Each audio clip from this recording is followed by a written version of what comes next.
My name is Nikki Banks, and these are my reflections on the final chapter of David I. Smith's book, Learning from the Stranger. This chapter is entitled Of Babblers and Barbarians.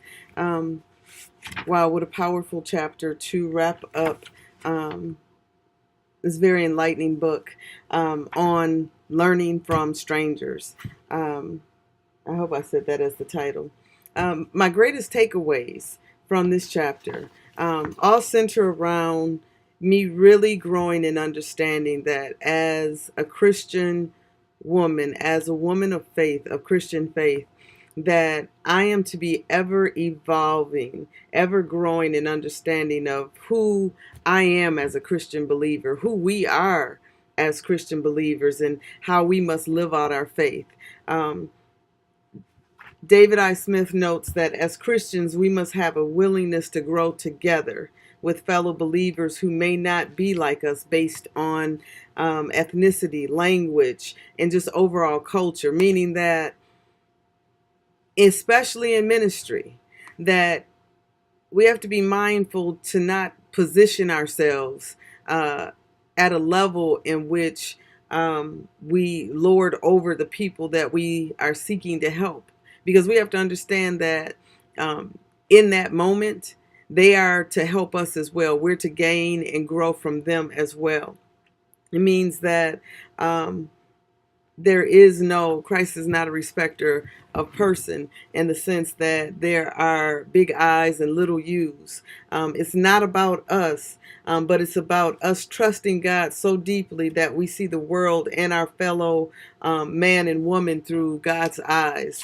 To be Christian is to be humble and accepting of all. Is to move out of ourselves and out of the layman savior role, if you will. Those of us sometimes can easily slip into this understanding that when we serve in God's kingdom, that we fall just a little bit lower than He does, and that we're almost small saviors, if you will. The world already has a savior. There's only one savior, and that is Jesus Christ. And we are not to seek to move into His position. And so we have to often check ourselves and make sure that that we don't do that. I really appreciated how the author closed out this chapter with us reflecting on the book of Revelation.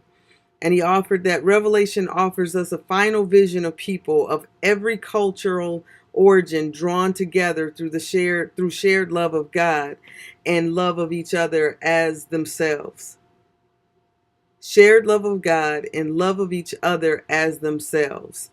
To be Christian is to hope for this and to actively seek the realization of that hope.